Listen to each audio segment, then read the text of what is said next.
Nessa noite, com a graça de Deus, nós queremos falar sobre o tema desavenças na Igreja de Cristo. Desavenças na Igreja de Cristo. É isso que nós vemos nesta narrativa, nessa curta narrativa. Atos 15, 36 a 41. Acompanhem comigo na sua Bíblia, veja alguém que está do seu lado, que esteja sem Bíblia para compartilhar com ele. Diz assim a palavra do Senhor. Alguns dias depois, disse Paulo a Barnabé: voltemos agora para visitar os irmãos por todas as cidades nas quais anunciamos a palavra do Senhor, para ver como passam. E Barnabé queria levar também a João, chamado Marcos. Mas Paulo não achava justo levarem aquele que se afastara desde a Panfilha, não os acompanhando no trabalho. Houve entre eles tal desavença que vieram a separar-se. Então Barnabé, levando consigo a Marcos, navegou para Chipre. Mas Paulo, tendo escolhido a Silas, partiu encomendado pelos irmãos à graça do Senhor. E passou pela Síria e Cilícia, confirmando as igrejas. Amém. O presbítero Isaías já orou pela mensagem. Meus irmãos, uma das características da Escritura Sagrada que testificam da sua confiabilidade histórica é o fato de que ela nunca maquia ou encobre as nódoas dos seus heróis. Pelo contrário, a pecaminosidade deles é exposta de maneira até mesmo escandalosa. Vide o exemplo de homens como Jacó, um santo sem pedigree, como chama um comentarista bíblico, que enganou, que mentiu, que se fez passar por seu irmão, que trapaceou. Veja também um homem como Davi, um homem segundo o coração de Deus, mas que cometeu tal atrocidade como aquela da qual os irmãos ouviram na última mensagem pregada pelo presbítero Rogério: adultério seguido de assassinato do marido traído para encobrir o seu pecado. Como disse o pastor Batista Leandro Peixoto, a quem devo muitos insights da mensagem de hoje, a Bíblia apresenta seus personagens com rugas e verrugas. O texto que nós lemos, meus irmãos, é uma dessas passagens a nos mostrar que na descrição da Escritura, com exceção de nosso Senhor Jesus Cristo, os heróis humanos têm pés de barro. E como nos demais exemplos, dentre os quais citamos dois agora há pouco, nós temos aqui, neste texto, um espelho onde podemos contemplar o seu rosto natural, usando uma figura que é usada por Tiago no capítulo 1, 23 da sua epístola. A pergunta que eu faço é: que igreja, por mais madura, perfeita e maravilhosa que seja, não tem desavenças entre seus irmãos? Que família nunca teve um bate-boca? Em crianças, talvez vocês sejam uma exceção, mas talvez você já tenha visto o papai e a mamãe bater boca. Ou talvez vocês batam boca um com o outro, e às vezes tem filho que bate boca com o pai. Não é? Vocês já viram essa discussão e essa briga onde um fala muito alto com o outro, um ofende o outro? Certamente há graus de intensidade e diferentes formas de nos expressarmos no conflito, mas desentendimentos são ingredientes sempre presentes, mesmo nas melhores relações. E o mais intrigante, meus irmãos, no episódio de hoje, é que a querela não foi sobre questões de doutrina. Dependendo da atitude que se tem, uma boa querela por questão de doutrina é até justificável, até certo ponto. Não foi também por questões doutrinárias secundárias. Tampouco foi motivada por algum deslize moral de um dos envolvidos. foi por mera questão de opinião, uma coisa que a gente não tem aqui, né? Uma desavença que não tem a ver com a sã doutrina, que não tem a ver com erros, com deslizes morais, mas com mera questão de opinião acerca de um determinado ponto. É só você assistir uma sessão plenária de uma das sociedades internas, principalmente a dos mais maduros, alguma reunião de algum departamento ou ministério, aqui e acolá, não com tanta frequência, pelo menos no nosso caso, você tem um breve e intenso bate-boca. Meus irmãos, foi uma mera questão de opinião, mas foi uma briga feia. E o pior de tudo, meus irmãos, é que essa briga não foi entre dois crentes imaturos ou novos convertidos. De quem se espera esse tipo de atitude? Foi entre dois gigantes da fé. Entre dois dos mais notáveis nomes do livro de Atos. E, meus irmãos, sinceramente, eu louvo a Deus por esse registro, pelo registro desse conflito em sua palavra. Porque esse é mais um a nos ensinar sobre como entender a natureza e a dinâmica das desavenças na igreja, como lidar com elas e o que podemos aprender acerca de Deus e de nós mesmos, através dos conflitos interpessoais. É nesta perspectiva que eu os convido a refletir comigo sobre esse tema desavenças na Igreja de Cristo. E eu quero dividi-lo nas 3 cenas. Na verdade, são 4 cenas em que ele se divide. Mas eu não vou anunciar de antemão apenas as primeiras 3 por um propósito didático. A primeira cena pode ser resumida na frase "um novo projeto missionário". É assim que começa esse episódio. Você lembra que no capítulo 15, nós vimos como uma perturbação oriunda de cristãos advindos do judaísmo, que impunham regras da lei mosaica aos gentios como fundamento de salvação. Nós temos, por causa dessa perturbação, o primeiro grande concílio, a primeira grande discussão teológica.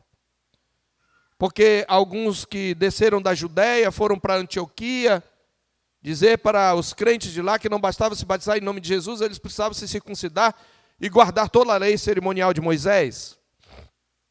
E houve um grande debate com os maiores nomes da igreja, com os apóstolos e presbíteros. E Paulo e Barnabé foram 2 dos grandes defensores, não só da entrada dos gentios, mas de que não se impusesse sobre eles leis e regras que não eram necessárias para a salvação. E que, de certa maneira, na verdade, atacavam frontalmente a suficiência de Cristo. E então, depois de eles voltarem para Antioquia com a decisão do Concílio de Jerusalém, e depois de passar um tempo maravilhoso com a igreja, você tem então esse primeiro ponto, que é um novo projeto missionário. Na segunda cena nós temos uma séria desavença. Então, primeiro ponto, um novo projeto missionário. Segundo ponto, uma séria desavença. E a terceira cena nos traz uma separação definitiva. Uma separação definitiva. Tem uma quarta cena, mas eu deixo para o final.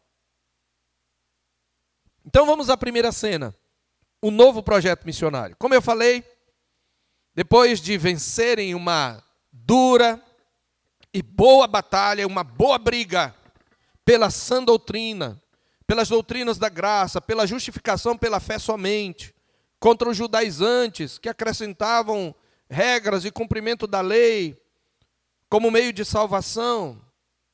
E depois de um tempo de benfazeja comunhão em Antioquia, sua igreja de origem, Paulo então propõe a Barnabé uma nova viagem, diz o verso 36. Alguns dias depois, observe antes o parágrafo anterior, que os que foram enviados, no verso 30, desceram logo para Antioquia, a maior igreja gentílica naquele momento, e tendo reunido a comunidade, entregaram a epístola, que é a carta pastoral do Concílio de Jerusalém.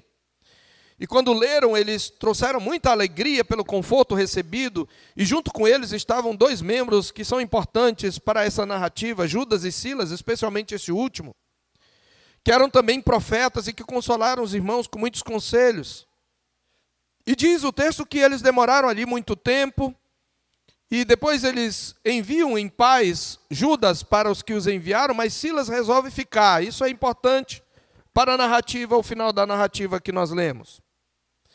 Pareceu bem a Silas permanecer ali. E diz que Paulo e Barnabé demoraram-se em Antioquia, ensinando e pregando, como muitos outros, a palavra do Senhor. Então, um tempo de colher frutos, um tempo de desfrutar da comunhão, depois deles terem feito uma viagem, depois de um longo e desgastante debate teológico em Jerusalém, eles agora tinham esse momento de descanso e refrigério. Então, depois desse tempo, Paulo propõe a Barnabé: voltemos agora para visitar os irmãos por todas as cidades nas quais anunciamos a palavra do Senhor, para ver como passa.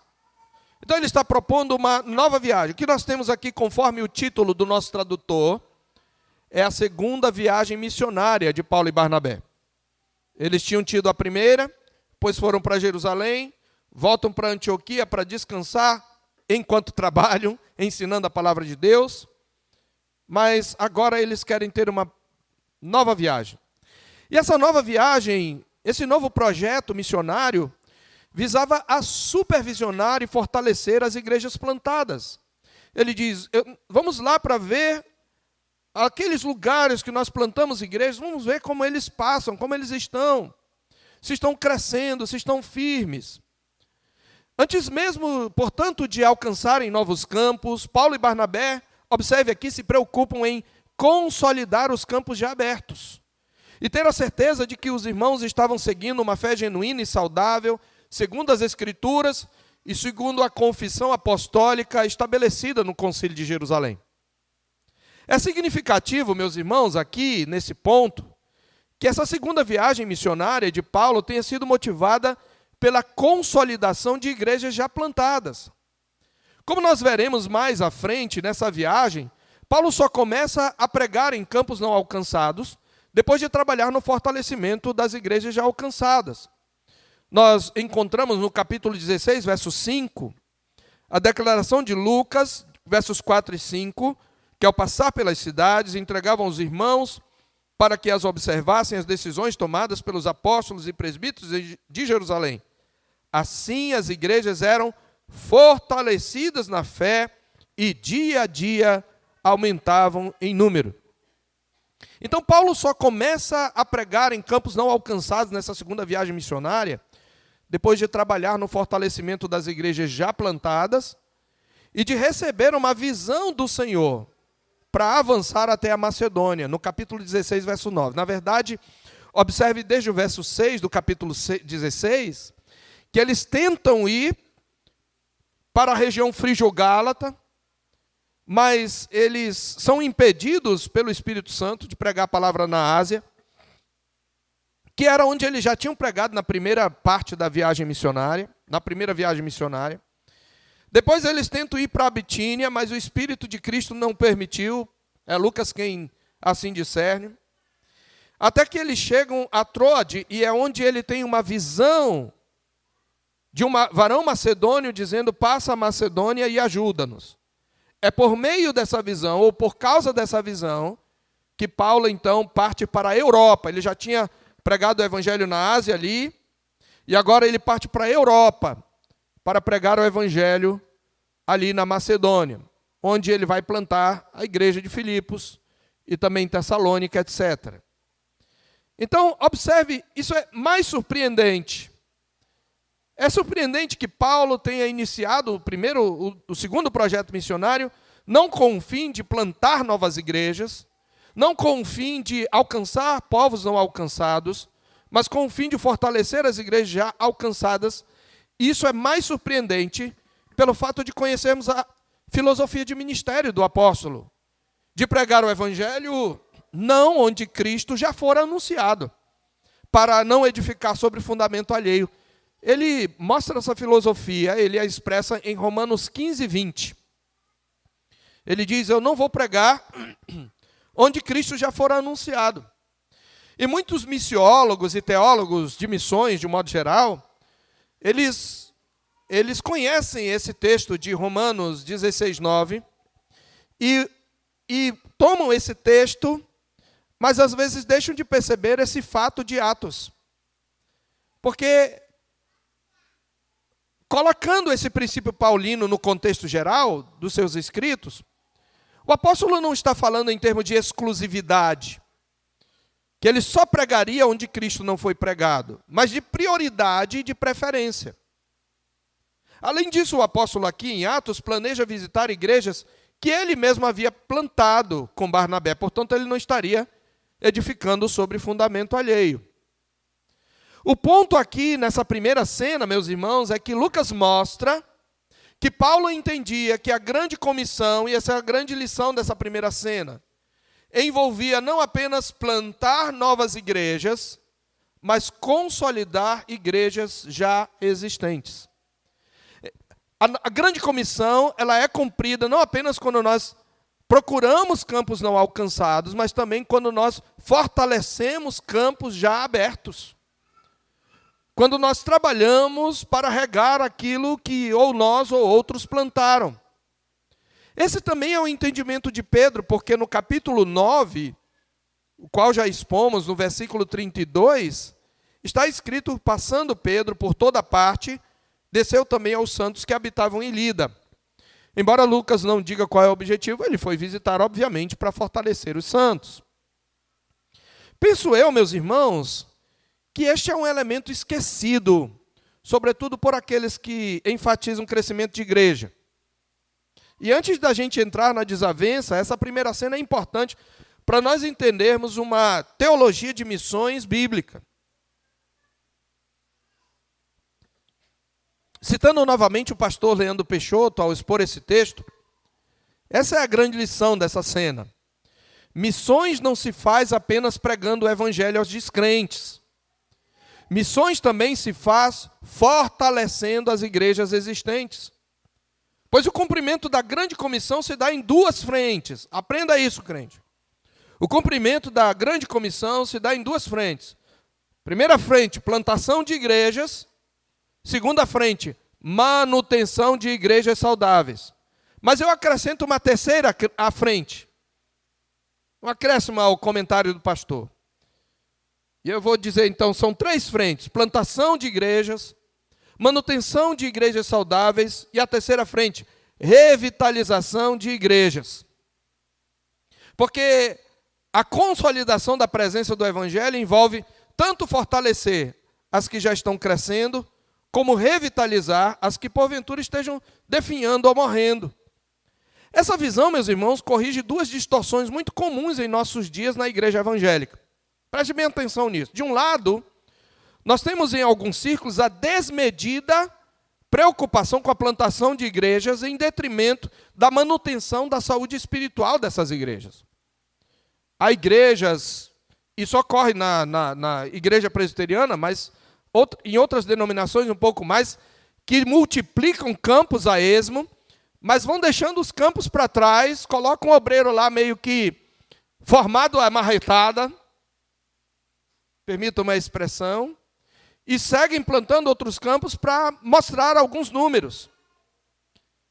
Isso produz, meus irmãos, uma proliferação de centros de deturpação do evangelho. Se nós observarmos atentamente, nós veremos que aqueles que enfatizam a contínua abertura de campos, muitas vezes o fazem em detrimento da manutenção dos campos já existentes. Às vezes eles precisam cumprir certas metas, dadas pela igreja central ou pela igreja sede, esquecendo-se que os frutos pertencem a Deus, e abrem campos e mais campos, deixando já abertos para trás, esquecendo-se de que aquela igreja que foi plantada precisa de boa doutrina, de bom investimento pastoral para crescer de maneira saudável. A exigência de abrir novos trabalhos leva muitas igrejas, convenções e presbitérios a relaxar no preparo teológico dos obreiros, porque eu tenho que abrir campo, eu tenho que colocar um obreiro lá, produzindo igrejas fracas e doentes, quando não produzem seitas evangélicas.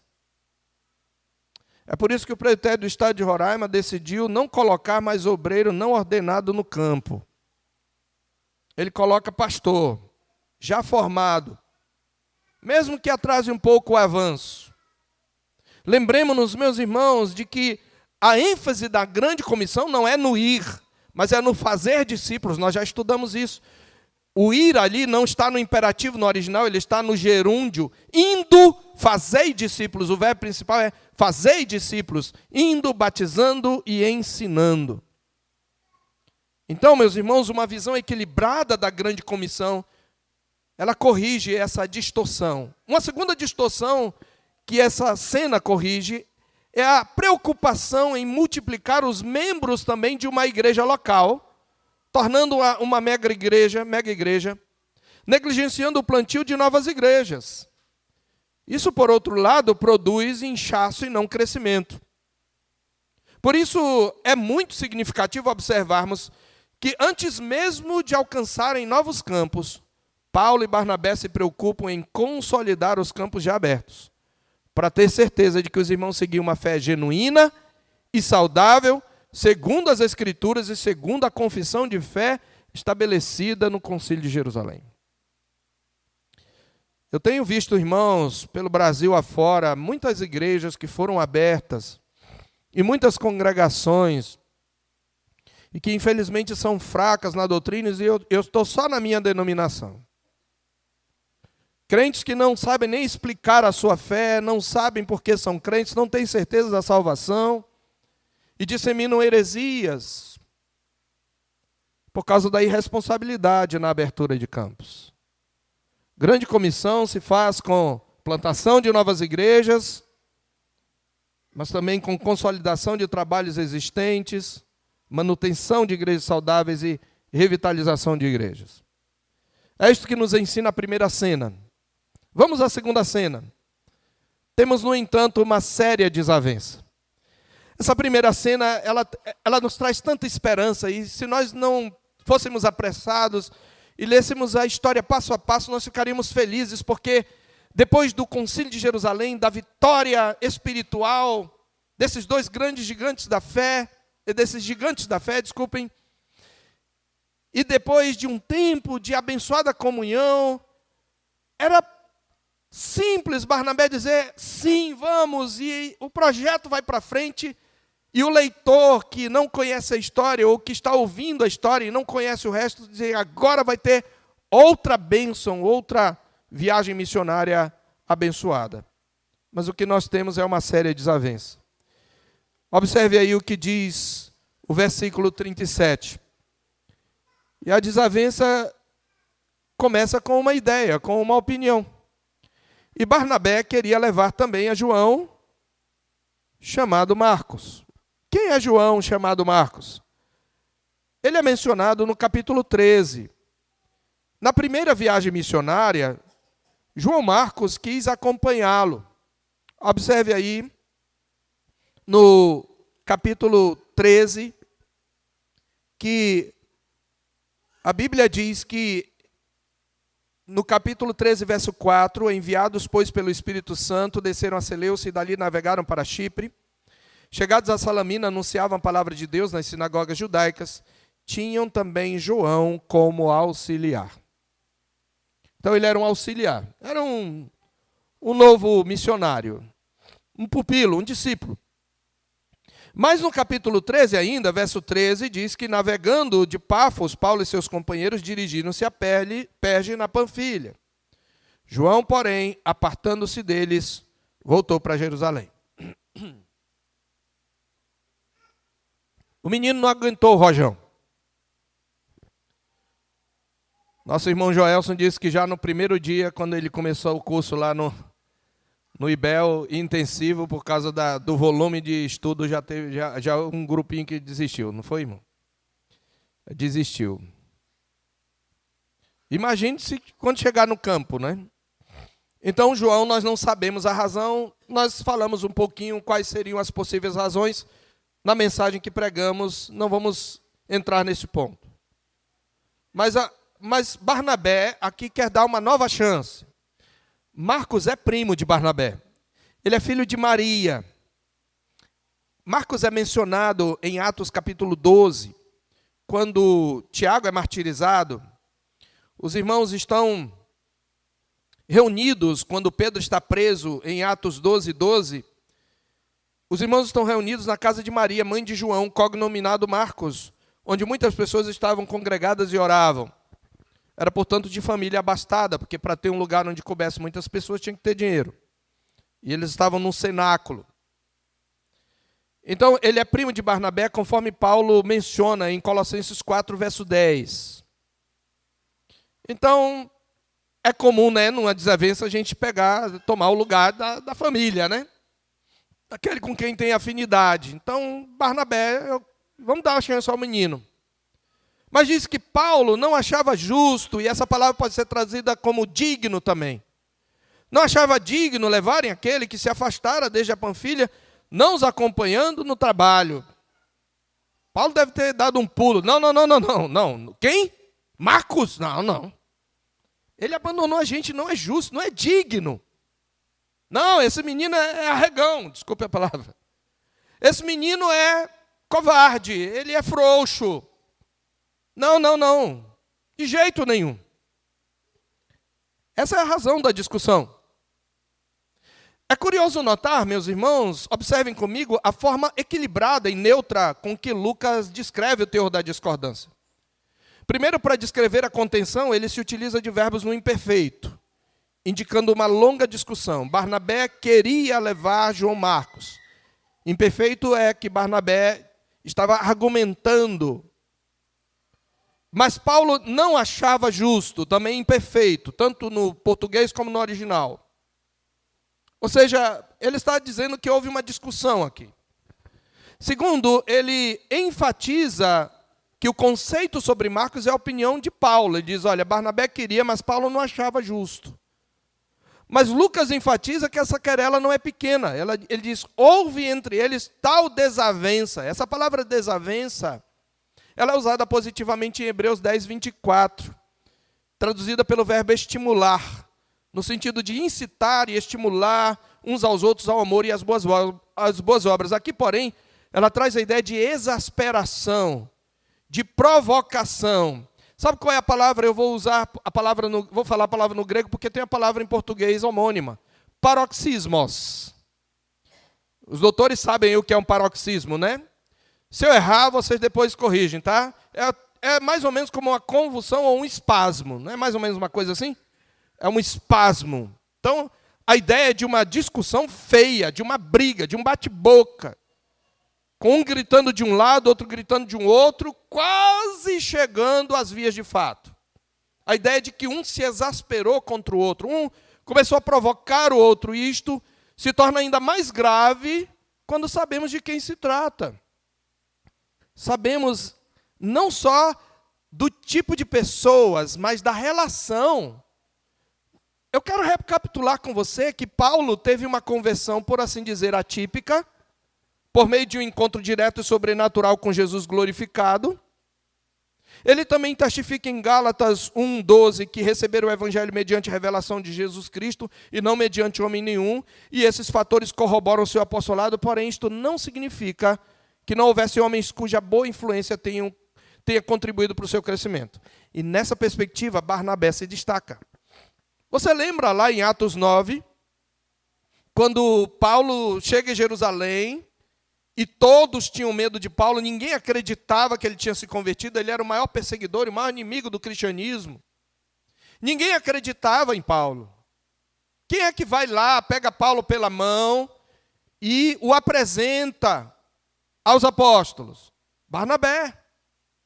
Como Barnabé sabe que Paulo se converteu, ele ouve certamente que Paulo pregou em Damasco, e Barnabé tem o nome de filho da exortação, como está escrito em Atos 6. Filho de exortação quer dizer alguém que costumava encorajar os outros, que tinha um dom de encorajar os outros. Então Barnabé é o tipo do crente na igreja que ajudava a entrosar as pessoas. Então Barnabé que chegou com Paulo. E no capítulo 11, quando os apóstolos em Jerusalém sabem da conversão dos gentios de Antioquia, eles mandam quem? Barnabé. E Barnabé se alegrou, porque viu a graça de Deus, exortou a todos que permanecessem firmes. Mas ele diz, eu preciso de alguém. Essa é uma boa oportunidade para treinar Paulo. Então ele vai até Tarso, traz Paulo, diz, Paulo, eu quero que você ensine a igreja comigo. Então vejam, quem são esses dois homens? Qual a relação entre eles? Não é contraditório, meus irmãos, dizer que Paulo foi nutrido na fé e na vida cristã por Barnabé desde a sua conversão. Você lembra que nós podemos dizer, então, que, em certo aspecto, Barnabé discipulou e treinou Paulo. Ele apresentou Paulo aos apóstolos, quando todos temiam que sua conversão fosse falsa. O filho de exortação foi quem deu a Paulo a primeira oportunidade de atuação pastoral em Antioquia, como vimos. Embora ele já tivesse pregado em Damasco e possivelmente Tarso, sua cidade natal. E nós observamos ainda, em mensagens anteriores, que por um tempo, quando a dupla de missionários é mencionada, Barnabé é citado primeiro, por Lucas antes de Paulo, o que significa que ele era o líder inicial da expedição no princípio. Então, não é errado dizer que Barnabé é quase um pai espiritual para Paulo. Além disso, trabalhando juntos, esses dois gigantes da fé foram aguerridos defensores do evangelho da graça e da aceitação dos gentios na igreja, lá no concílio de Jerusalém. No capítulo 15, verso 2, diz que tendo havido da parte de Paulo e Barnabé contenda e não pequena discussão com eles, resolveram que esses dois e alguns outros dentre eles subissem a Jerusalém, aos apóstolos e presbíteros, com respeito a essa questão. E havendo grande debate, verso 7, Pedro toma então a palavra. E no verso 12, a multidão silenciou, passando a ouvir Barnabé e a Paulo, que contavam quantos sinais e prodígios Deus fizera por meio deles, entre os gentios. Então eles trabalharam juntos desde o início. Ora, quando você trabalha junto muito tempo, quando você passa pelas mesmas coisas juntos, Paulo foi apedrejado, eles foram perseguidos juntos, isso fortalece qualquer amizade, não é? As lutas fortaleceram a nossa amizade, a gente nunca vai se separar. Quanto mais a gente passa coisas difíceis juntos, quanto maior é a nossa luta juntos, mais a nossa amizade é sólida. Então, na primeira viagem missionária, eles travaram juntos grandes batalhas, pregando o evangelho em meio a perseguições. Isso acrescenta gravidade e espanto a essa briga. Porque nós temos aqui, diante desse contexto que eu apresentei, um racha, não apenas entre dois dos maiores pastores e mestres da igreja de Antioquia, e os dois protagonistas do primeiro maior projeto missionário entre os gentios. Nós temos aqui a briga entre dois grandes companheiros. Irmãos de fé, que passaram os momentos mais difíceis, e que compartilharam momentos difíceis, e um apoiou o outro, e principalmente Barnabé apoiou Paulo. Mas Lucas diz que nós temos aqui uma séria desavença. Poderia dizer entre discípulo e discipulador. E foi a tal ponto que chegou ao momento em que o relacionamento se tornou insustentável. Isso nos leva rapidamente à terceira cena. Uma separação definitiva. Um novo projeto missionário, uma séria desavença, uma separação definitiva. Houve entre eles tal desavença, ou seja, a desavença chegou a um ponto de ebulição que vieram a separar-se. Barnabé disse, quer saber, Paulo? Continua aí. Eu não vou abandonar o menino. Eu vou com ele para Chipre. Paulo disse, tá bom. Silas, vem comigo. Vou embora. E eles se separaram. Cada um toma um novo companheiro.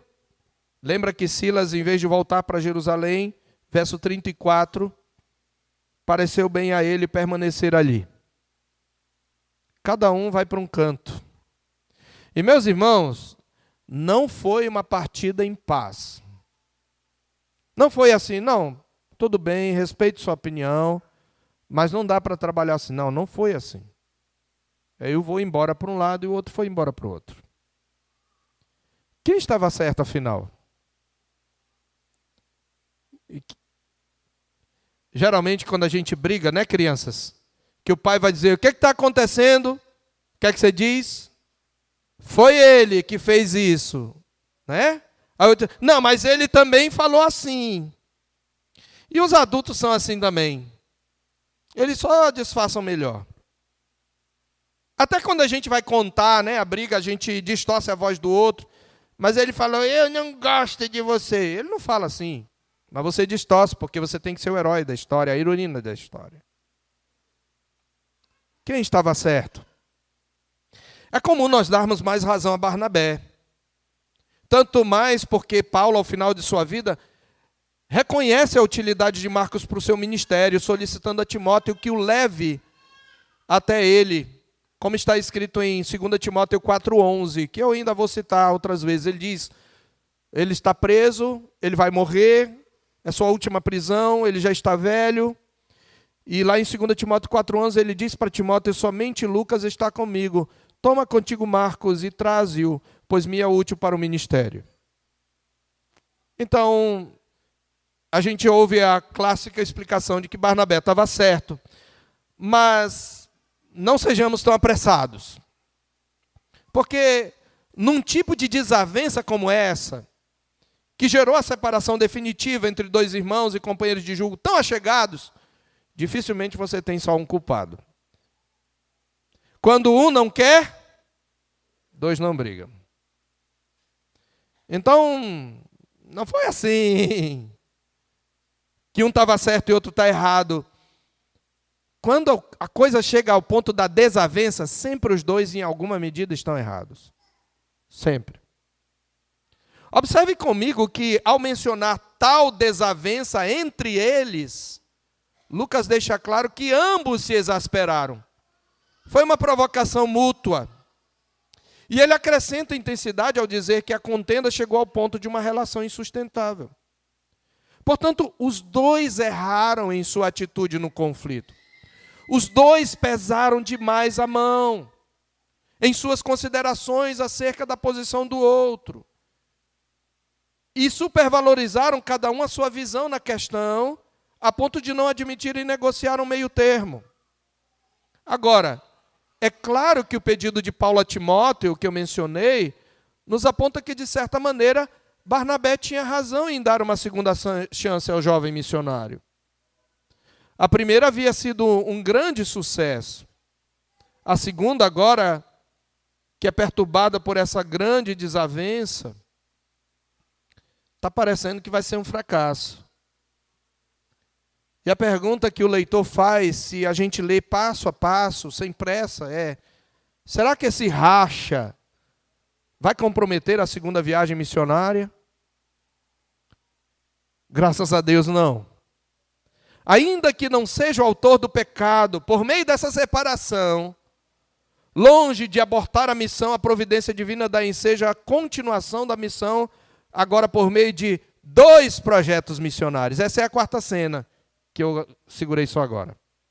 Então você tem um novo projeto missionário, você tem uma séria desavença, você tem uma separação definitiva, e ao contrário do que seria o desfecho, você tem 2 projetos missionários. Diz que Barnabé toma consigo Marcos e parte para Chipre, onde ele já tinha pregado, mas Chipre era a sua cidade natal. Ali ele vai continuar o trabalho. E, meus irmãos, um ponto aqui, 2 novos projetos missionários é a nossa cena última. Algumas informações importantes. Eu queria que você observasse, em Atos, essa é a última cena em que Barnabé aparece.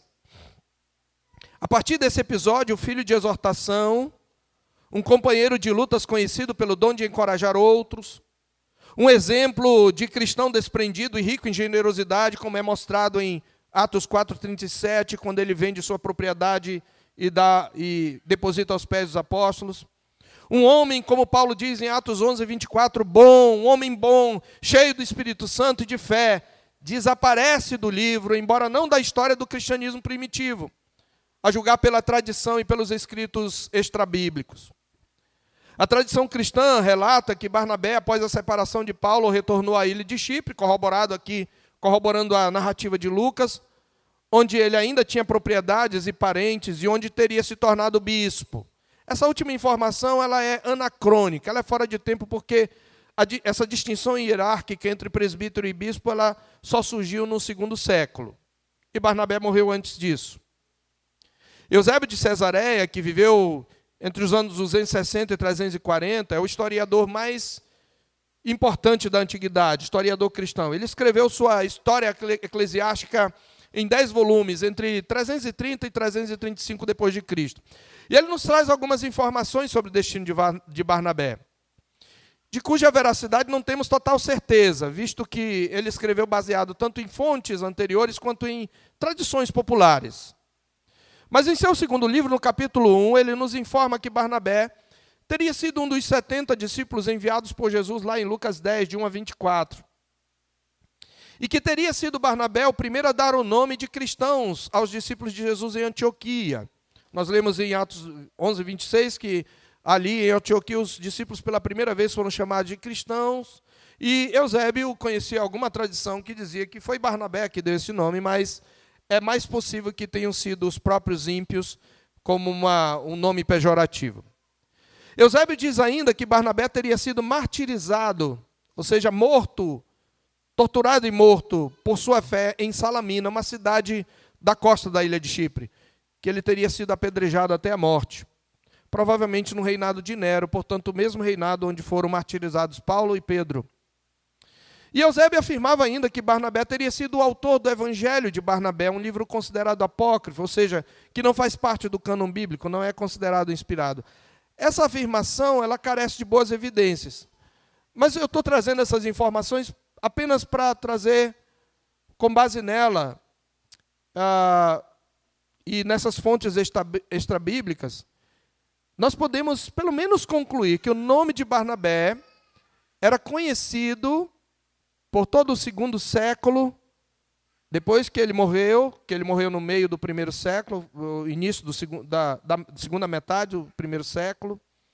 Mas essas informações todas mostram que ele era conhecido como um dos mais notáveis cristãos da era primitiva. E ao menos aqui ficamos sabendo que ele iniciou um novo projeto missionário, mais concentrado em sua região de origem. Esse é o fim da novela entre Paulo e Barnabé, mas para quem lê Lucas, parece um pouco desolador, porque esse homem tão importante para a igreja desaparece. E agora as narrativas vão se concentrar em Paulo. E Paulo, por sua vez, dentro dessa cena, toma consigo Silas e dá continuidade ao projeto inicial, porque observe aí, verso 40, 39, ou 40, mas Paulo, tendo escolhido a Silas, partiu encomendado pelos irmãos, que irmãos? De Antioquia, a graça do Senhor. Parece que Barnabé saiu mais aborrecido e foi embora. A Paulo diz, não, vamos continuar, Silas, vem comigo. Ele não quer, então vamos continuar a missão. E eles então se apresentam de novo à igreja, e a igreja ora, a igreja pede, a igreja os entrega a graça do Senhor, e diz que ele passou pela Síria e Cilícia, confirmando as igrejas.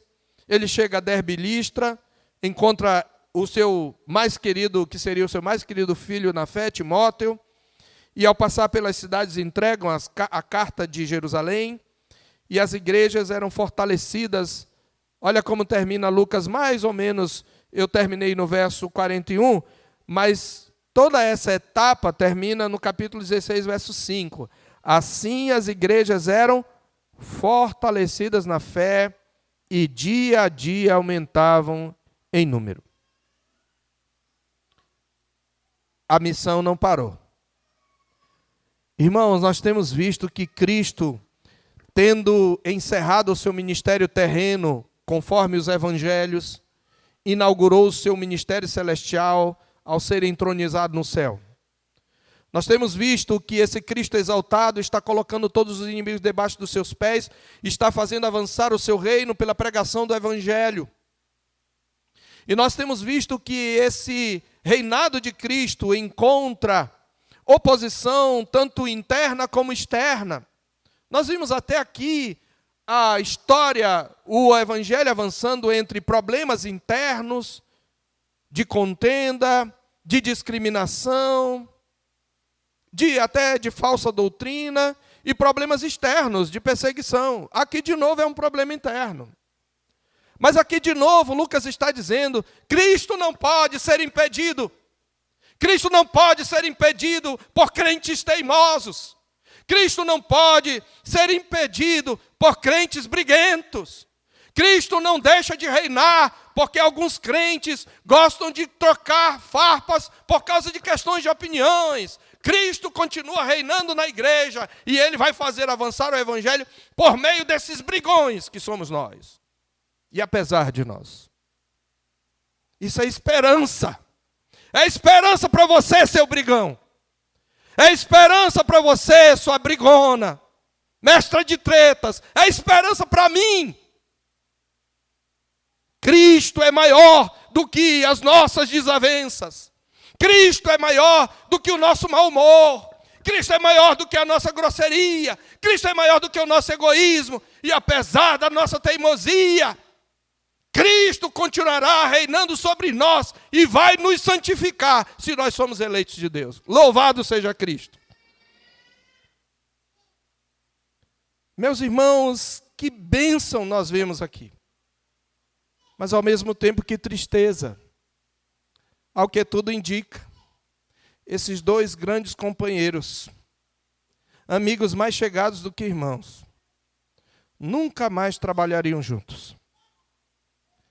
Mas como crentes maduros, temos que ter por certo que se reconciliaram mais tarde.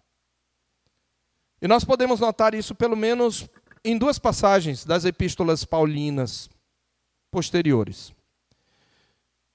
Em 1 Coríntios 9, verso 6, Paulo cita Barnabé.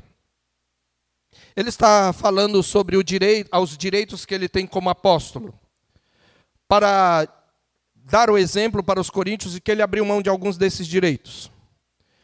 E entre esses direitos ele cita Barnabé como exemplo. Somente eu e Barnabé não temos o direito de deixar de trabalhar, isto é, de viver apenas do evangelho. Ora, a menção a Barnabé aqui significa que ele não tem mais nenhum problema com Barnabé, porque ele usa Barnabé como exemplo, como se for ainda o seu companheiro, embora Barnabé não estivesse mais com ele. E em Colossenses 4, ele está saudando os colossenses e enviando saudações de outros irmãos. E ele diz assim, saúda-vos Marcos, primo de Barnabé. É assim que ele diz, saúda-vos Aristarco, prisioneiro comigo, e Marcos, primo de Barnabé, sobre quem recebestes instruções. Se ele for ter convosco, acolhei-o. Opa! Marcos está agora como companheiro de Paulo nesse lugar onde ele está preso, quando ele escreve aos Colossenses. E ele ainda o cita como primo de Barnabé. Então, para que nós entendamos a cronologia, a separação entre Paulo e Barnabé se deu entre os anos 46 e 47 depois de Cristo. 1 Coríntios, a primeira passagem onde ele menciona Barnabé, foi escrita 8 anos depois, por volta de 55. E Colossenses é escrita ainda mais tarde, entre 61 e 62 depois de Cristo. Portanto, depois disso, Paulo ainda menciona Barnabé. Mas eles não trabalham mais juntos. E no fim do ministério, como nós já vimos, Marcos não apenas faz parte dos companheiros de viagem de Paulo, mas agora Paulo está sozinho. E ele poderia chamar outras pessoas. Mas ele diz, Timóteo, traze Marcos, porque ele é útil para o ministério. Meus irmãos, todas essas informações somadas ao que Lucas registra na última cena do lamentável episódio nos indicam que o Cristo glorioso não deixará de manifestar sua graça sobre o projeto missionário, sobre a obra missionária. Paulo e Silas partiram, diz o texto, encomendados pelos irmãos à graça do Senhor. Nem tampouco a separação impedirá o Cristo entronizado de fazer avançar o seu reino e cumprir o eterno propósito do Pai de colocar todos os inimigos debaixo de seus pés. Pelo contrário, os 4 personagens citados continuarão fazendo o seu trabalho com destacado zelo. É interessante porque, por meio desse conflito, certamente Marcos amadureceu. Ele criou músculo espiritual. Não devemos aqui desprezar a importância desse conflito para o amadurecimento de Marcos. Por meio também dessa separação, Silas passa a entrar na equipe missionária, contribuindo de maneira grandiosa para a obra missionária.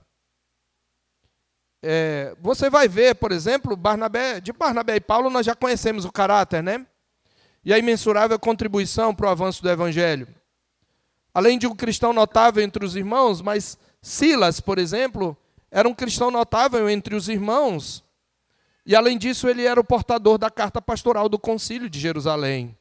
Conforme Atos 15, 22 e verso 32, ele era um profeta.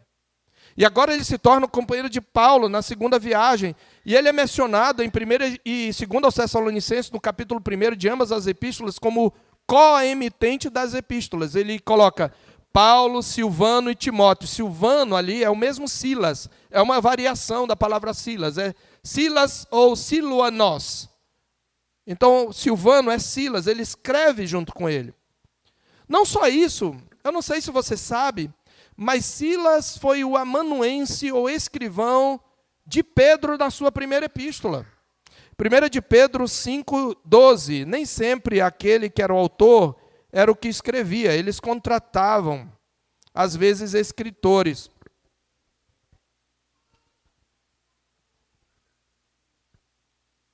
E em 1 Pedro 5,12 diz, por meio de Silvano, que é o mesmo Silas, que para vós outros é fiel irmão, como também o considero, vos escrevo resumidamente, exortando e testificando de novo que esta é a primeira genuína graça de Deus e nela estai firmes. Então, este é Silas. Mas não só ele, João Marcos se torna o escritor do Evangelho, que leva o seu nome. Então, valeu a pena Barnabé investir nele, dar a ele uma segunda chance. Ele se torna talvez um dos filhos mais queridos, filhos espirituais de Pedro, porque embora tenha se tornado por um tempo companheiro de Paulo, mas ele foi mais companheiro de Pedro. Aqui mesmo em 1 de Pedro 5,13 ele diz, aquela que se encontra em Babilônia, também eleita vos saúda, como igualmente meu filho Marcos. E a tradição cristã diz que foi de Pedro que Marcos extraiu o seu evangelho. Marcos teria tomado nota dos sermões de Pedro. E é Pedro quem fornece o evangelho que Marcos escreve. Além de ter sido depois participante de algumas viagens missionárias de Paulo e um dos seus companheiros nos últimos dias dos apóstolos. Cristo pode transformar servo brigão em servo útil ao seu reino. E eu quero aplicar, meus irmãos, concluir aqui. Eu quero fazer 4 aplicações. Na verdade, a última é apenas a leitura de um texto bíblico. Nós aprendemos aqui nesta noite, além de tantas outras lições que já vimos, que apesar de seus conflitos e desavenças, a igreja continua sendo a noiva de Cristo, a família de Deus, e Cristo continuará atuando na igreja. Eu vou repetir. Apesar de seus conflitos e desavenças, a igreja continua sendo a noiva de Cristo, a família de Deus, e Cristo continuará atuando na igreja. Por óbvio, meus irmãos, é possível que uma igreja local chegue ao nível de desvio da fé e do amor devidos a Cristo, que se torne necessário sair dela. Sim, é possível que a igreja se torne tão contaminada que eu preciso sair dela. Uma igreja que se desvia do genuíno evangelho deixa de ser igreja e devemos reconhecer que se pode chegar a um conflito de consciência em relação ao que está sendo ensinado que justifica a saída. Sobretudo se é por amor ao Senhor e ao seu culto. Contudo, seja por bem menos do que o que aconteceu aqui, seja por problemas mais graves, muitas pessoas se afastam da igreja, concluindo que a igreja não presta e que nenhuma igreja presta, e assim eles desistem da missão. Nós devemos atentar para a tendência da nossa geração de se melindrar com os menores conflitos e contrariedades. Na maioria das vezes por motivos banais e egoístas, e não por amor a Cristo e pela glória de Deus. É por isso que o maior segmento daqueles que se auto-intitulam evangélicos hoje é o segmento dos desigrejados. Todavia, essa desavença entre Paulo e Barnabé, meus irmãos, nos ensina que enquanto estivermos neste mundo, mesmo as melhores comunidades e as igrejas mais bíblicas ainda trarão as marcas do pecado, e mesmo igrejas mais unidas ainda sofrerão desavenças entre seus membros, às vezes até de seus membros mais honrados e ilustres. E eu repito, pode haver sérias razões para você abandonar sua comunidade local, quando o nome de Cristo está sendo vilipendiado, quando o evangelho foi deturpado. Mas alguma igreja você tem que encontrar, que vai ser um pouco distinta daquilo que você esperava, que talvez você estranhe alguma coisa, mas que prega o evangelho bíblico. E você precisa entender que a igreja é noiva de Cristo, e você precisa escolher uma igreja para chamar de sua. Uma igreja mais próxima da sua Bíblia. Mas também, se você está na igreja, e mesmo que não seja por razões doutrinárias, você está insatisfeito e não gosta do sistema, não gosta da forma como as coisas são, saia pela porta da frente. Saia em paz. Pode ser que Deus te use em outro lugar. E eu falo isso agora em termos de terceira igreja.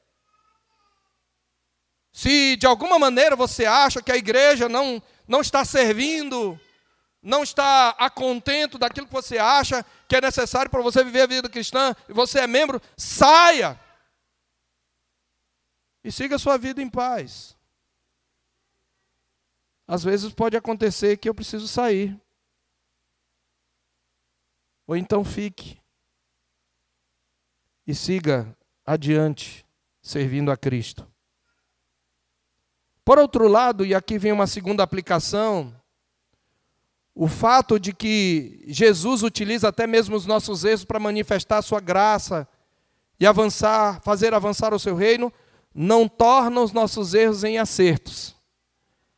A graça de Cristo não torna os nossos erros em acertos. A graça de Cristo usa até mesmo os nossos erros para fazer cumprir o seu plano. Mas o nosso erro continua sendo erro, o nosso pecado continua sendo pecado. Muito menos a graça de Cristo nos justifica no sentido de nos fazer virtuosos. Ela nos declara justos apesar de sermos pecadores. Justificação é um ato forense, declaratório. É a declaração pela qual Deus chama justo ao pecador por causa da justiça de Cristo. Então, cuidado para, por um lado, você rejeitar a igreja por causa das desavenças, mas por outro, você desculpar as suas atitudes pecaminosas, dizendo, não, mas a graça de Deus, veja, irmãos, foste chamados à liberdade, mas não useis da liberdade para dar ocasião à carne. Então, o fato de que Deus pode utilizar desavenças para manifestar a sua graça, não justifica as nossas atitudes erradas. Continuamos sendo culpados de nossas atitudes pecaminosas. O fato de Jesus utilizar até mesmo nossos erros e desavenças só ressalta a superabundante graça do Senhor e a nossa pecaminosidade. Nós precisamos nos lembrar disto para que não usemos a graça de Cristo como subterfúgio para as nossas desavenças. Em terceiro lugar, quando cada um coloca, aprendemos aqui, pode ser o crente mais maduro, quando cada um coloca os seus interesses, presta atenção, crente, quando cada um coloca os seus interesses e opiniões secundárias acima da missão, pode se tornar suscetível a ser instrumento de desavença. quando a sua opinião, a maioria resolveu na plenária, mas eu não gosto disso, então eu não vou. Eu vou fazer do meu jeito. E você se torna instrumento de desavença. Irmãos, nós devemos ter em mente que nós somos seres ambíguos. Por um lado, nós somos criação de Deus, redimidos do pecado, trazendo marcas positivas desse fato, porém, ainda temos as marcas da queda. Lembra dos pilares da cosmovisão bíblica? Sendo redimidos, porém ainda pecadores, somos seres ambíguos, o que significa que nós fazemos coisas erradas, mesmo quando estamos do lado certo. É possível que o lado certo fosse o de Barnabé. Eu creio que era. Mas eu acho que ele fez da coisa errada. É possível você até estar do lado certo dos conflitos, ter razão na sua demanda, mas tentar fazer prevalecer a sua visão com atitudes pecaminosas. Neste caso, você perdeu a razão mesmo estando certo. Citando mais uma vez o pastor Leandro Peixoto, Paulo errou querendo bater demais e Barnabé por querer soprar demais. Ele sugere com razão que Paulo poderia ter dito algo como Barnabé, vamos dar a Marcos um mês de experiências e se não vingar, a gente o manda de volta para casa. Barnabé, por sua vez, podia ter proposto, Paulo, vamos fazer o seguinte, nós o enviamos numa missão menos exigente, depois, se der certo, a gente o traz para o projeto de novo. Aqui ninguém é completamente inocente. E o tropeço de João Marcos foi o gatilho para essa grande desavença. O excesso de empatia de Barnabé e o excesso de zelo missionário de Paulo, por sua vez, os levaram à intransigência de um para com a opinião do outro. Qual é a moral da história? A moral da história é aquela que está em Filipenses 2, de 1 a 11, que eu passo a ler e encerro com essa leitura.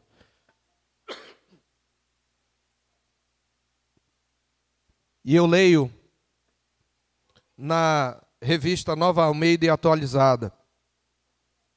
Filipenses 2, de 1 a 11. Essa exortação que fica para nós nesta noite como moral da história, irmãos. Portanto, igreja, se existe alguma exortação em Cristo, alguma consolação de amor, alguma comunhão do Espírito, se há profundo afeto e sentimento de compaixão, então completem a minha alegria, tendo o mesmo modo de pensar, tendo o mesmo amor e sendo unidos de alma e mente. Não façam nada por interesse pessoal ou vaidade, mas por humildade, cada um considerando os outros superiores a si mesmo. Não tendo em vista somente os seus próprios interesses, mas também os dos outros. Tenham entre vocês o mesmo modo de pensar de Cristo Jesus, que mesmo existindo na forma de Deus, não considerou o ser igual a Deus algo que deveria ser retido a qualquer custo. Pelo contrário, ele se esvaziou, assumindo a forma de servo, tornando-se semelhante aos seres humanos e, reconhecido em figura humana, ele se humilhou, tornando-se obediente até a morte e morte de cruz. Por isso também Deus o exaltou sobremaneira e lhe deu o nome que está acima de todo nome, para que ao nome de Jesus se dobre todo o joelho nos céus, na terra e debaixo da terra, e toda língua confesse que Jesus Cristo é Senhor, para a glória de Deus Pai.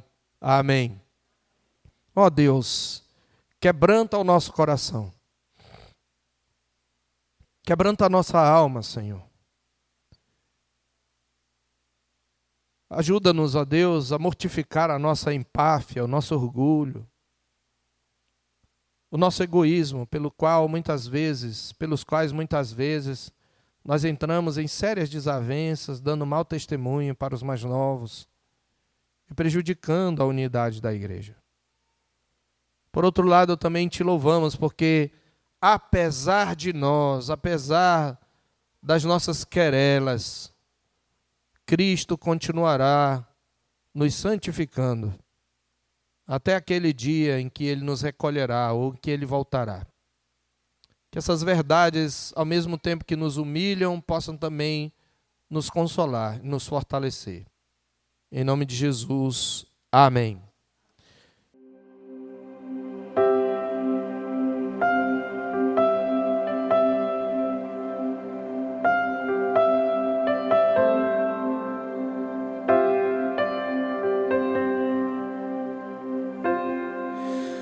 Tu és bem-vindo aqui.